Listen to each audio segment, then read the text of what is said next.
Good morning students. स्वागत है आपका V Zone classes prepared by Vivek Yadav. कल हमने जो टॉपिक डिस्कस किया था केमिकल रिएक्शन एंड इक्वेशन का कॉम्बिनेशन एंड डीकम्पोजिशन रिएक्शन, शायद आप सभी बच्चों ने घर पे उसकी प्रैक्टिस की होगी और सबको अच्छी तरह से समझ में भी आ गया होगा। आज हम जो नेक्स्ट करने जा रहे हैं वो है displacement and double displacement reaction. But उससे पहले एक एग्जांपल हमारे पास बचा हुआ था, किसका? डीकम्पोजिशन रिएक्शन का। तो आइए पहले हम उस एग्जांपल को देखते हैं। वो है इलेक्ट्रिकल डीकम्पोजिशन। Electrical decomposition. अब जैसे हमने लिखा है यहाँ पे H2O, ये किस में? लिक्विड में। जब इसका हम इलेक्ट्रोलाइसिस करते हैं,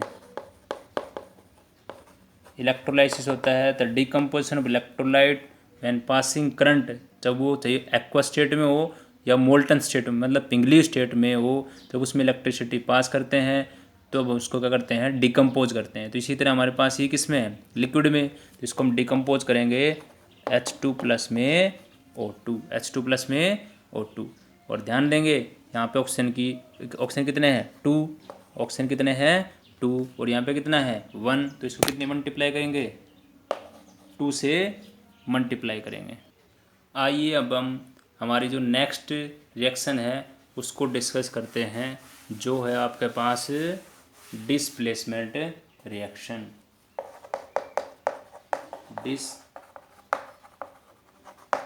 डिस्प्लेसमेंट रिएक्शन। डिस्प्लेसमेंट रिएक्शन को जब भी हम डिस्प्लेसमेंट रिएक्शन को डिस्कस करते हैं तो उसमें एक इम्पोर्टेंट चीज़ होती है जो हमें डिस्कस करनी होती है। क्या है वो चीज़? इस इक्वेशन में मोर रिएक्टिव एलिमेंट डिस्प्लेस करता है less reactive element from its salt solution के अंदर से, उसको बोलते हैं डिस्प्लेसमेंट रिएक्शन। तो लिखेंगे those reaction in which more reactive element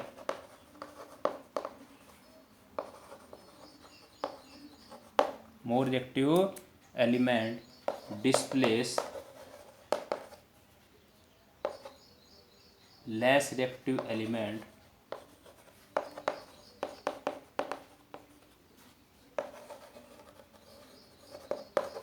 from its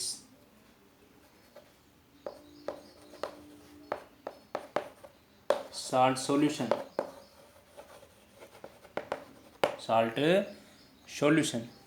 इसको बोलते हैं डिस्प्लेसमेंट रिएक्शन। कि भी those reaction in which more reactive element क्या करेगा? डिस्प्लेस करेगा, मतलब हटा देगा उसको। किसको? लेस रिएक्टिव एलिमेंट को। किस में से? उसके फ्रॉम इट्स साल्ट सॉल्यूशन से। ये एस है मेरे पास, कभी आप कुछ और समझो ना।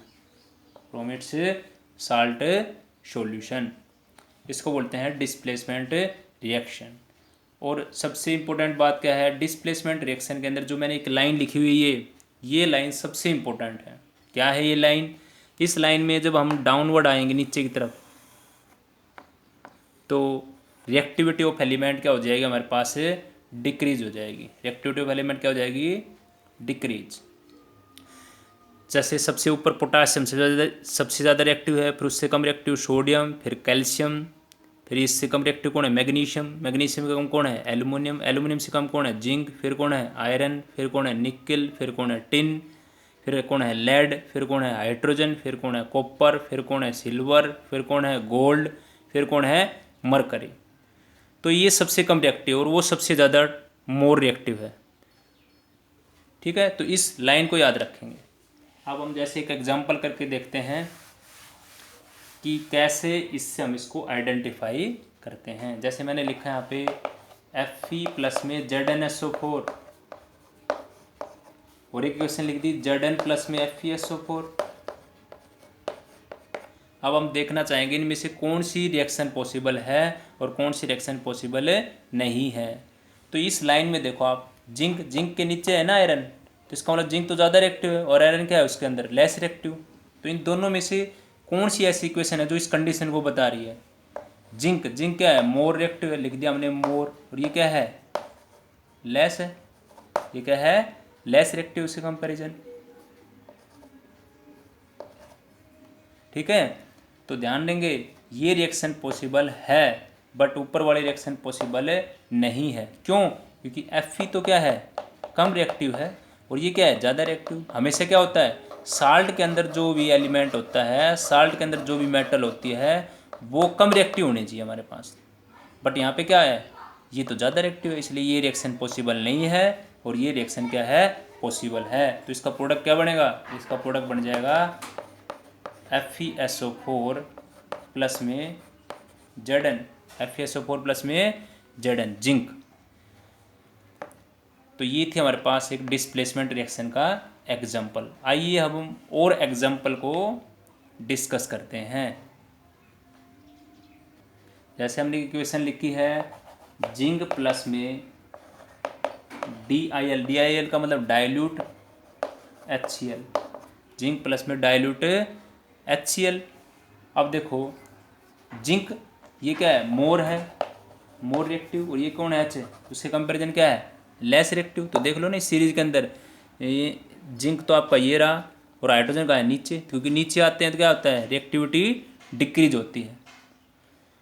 तो क्या प्रोडक्ट बन जाएगा ZnCl2 प्लस में H2 प्लस में क्या बन जाएगा H2, तो जिंक क्लोराइड बन गया।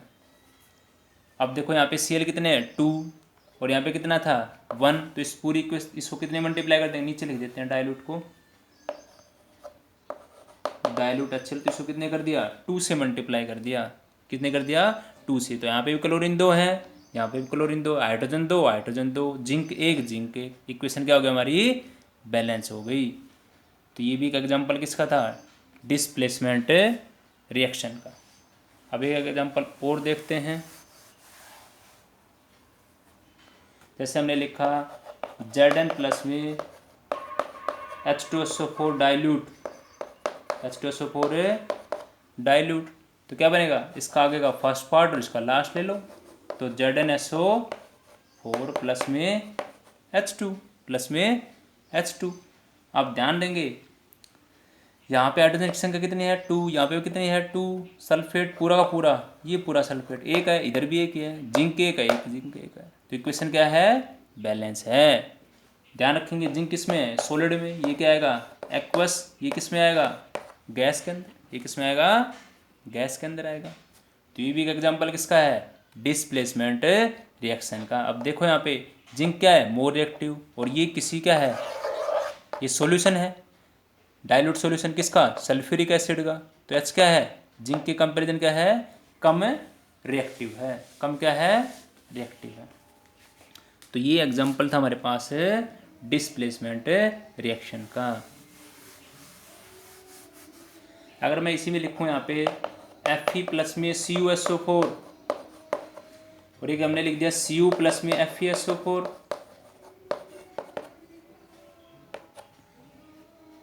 अब इन दोनों में से कौन सी इक्वेशन पॉसिबल है और कौन सी इक्वेशन पॉसिबल नहीं है, तो सीधा सा मतलब ये है देखो कॉपर तो कम रिएक्टिव है, ये तो क्या है ये तो क्या है लेस रिएक्टिव है, ये क्या है लेस रिएक्टिव है, और Fe कैसा है मोर रिएक्टिव है। तो ऊपर वाली इक्वेशन क्या है पॉसिबल है, नीचे वाली इक्वेशन पॉसिबल नहीं है। तो अगर पॉसिबल है तो क्या प्रोडक्ट बनेगा, तो देखें FeSO4 प्लस में Cu, FeSO4 प्लस में Cu, तो ये इक्वेशन पॉसिबल है, ये इक्वेशन पॉसिबल नहीं है। तो ये हमने देखा डिस्प्लेसमेंट रिएक्शन और उसके एग्जाम्पल को। आइए अब हम देखते हैं डबल डिस्प्लेसमेंट रिएक्शन को। अब हम देखते हैं डबल डिस्प्लेसमेंट रिएक्शन, जिसका एक नाम और भी है, क्या नाम है इसका प्रेसिपिटेशन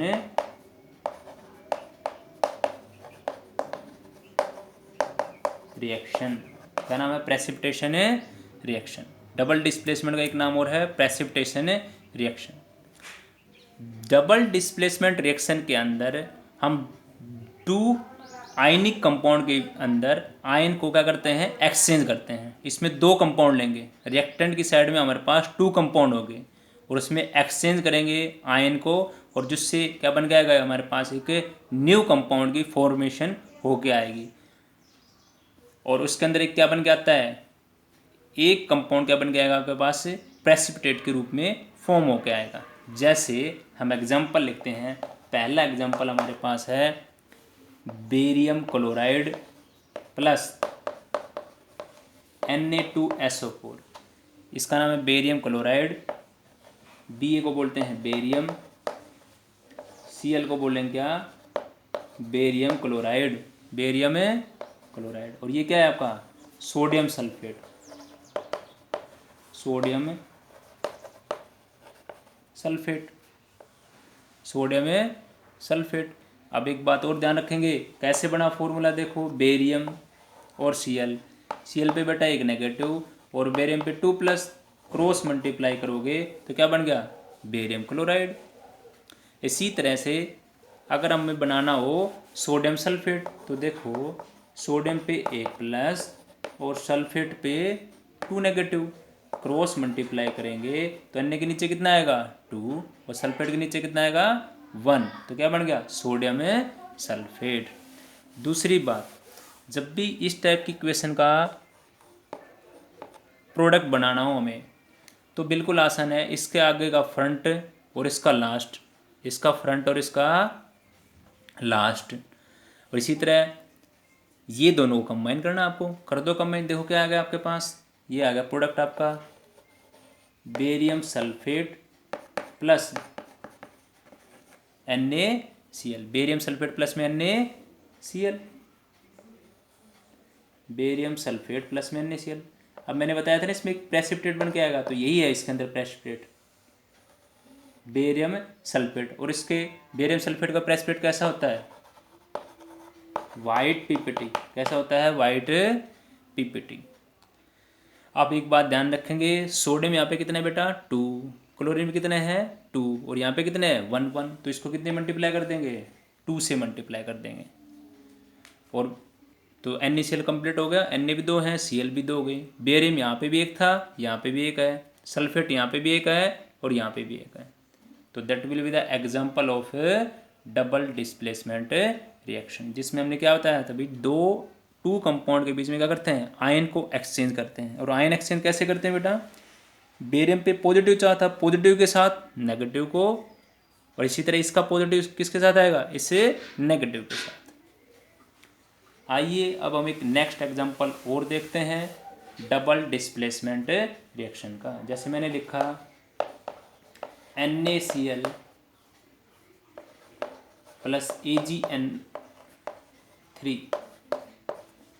NaCl प्लस में AgNO3, तो हमारे पास क्या बन जाएगा, इसका फर्स्ट और इसका लास्ट क्या बन गया NaNO3, इसका आगे का फ्रंट और इसका लास्ट। इसको क्या बोलते हैं, सोडियम क्लोराइड, इसको बोलते हैं सिल्वर नाइट्रेट, सिल्वर नाइट्रेट।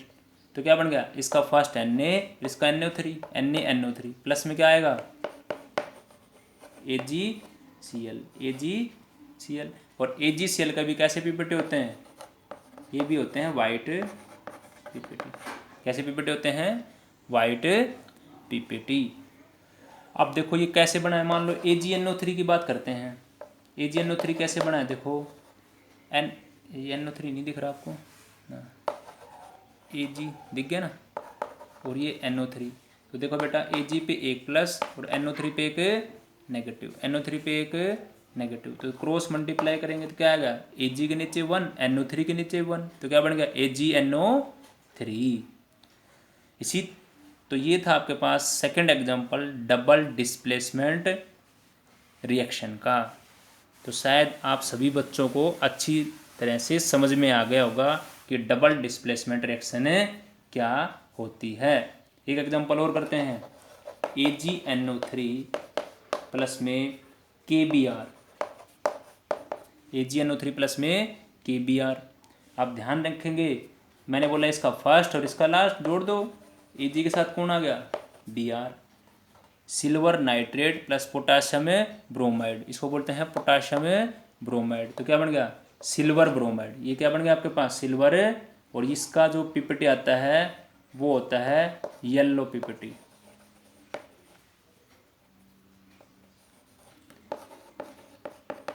कैसा पीपीटी आता है, येलो पीपीटी। और बच क्या गया आपके पास, KNO3, KNO3 आपके पास। तो ध्यान रखेंगे, ये आपके पास क्या थी, डबल डिस्प्लेसमेंट रिएक्शन का थर्ड एग्जांपल। और इसमें क्या पीपीटी बना, सिल्वर ब्रोमाइड। चार्ज याद होनी चाहिए आपको, अगर चार्ज याद नहीं होगा तो ये कंपाउंड को फॉर्म नहीं कर पाओगे आप। तो चार्ज देखो, नाइट्रेट पे एक नेगेटिव चार्ज होता है, सिल्वर पे एक प्लस, पोटाशियम पे एक प्लस, Br पे एक नेगेटिव, Ag पे एक प्लस, Br पे एक नेगेटिव, पोटाशियम पे एक प्लस और नाइट्रेट पे एक नेगेटिव। तो ये हमने सीखा आज डबल डिस्प्लेसमेंट रिएक्शन को। Thank you for watching VZone classes. VZone classes channel जो है उसको आप लाइक करें, शेयर करें और सब्सक्राइब करें। और जो सब्सक्राइब के लिए जो रेड आइकन होता है ना उसको प्रेस करना है। उसके साथ में जो आइकॉन बेल का जो नोटिफिकेशन है उसको भी दबाना है, ताकि आपके पास जो भी हमारी नई वीडियो आए तो उसका जल्दी से जल्दी नोटिफिकेशन आपके पास पहुंच जाए। Thank you.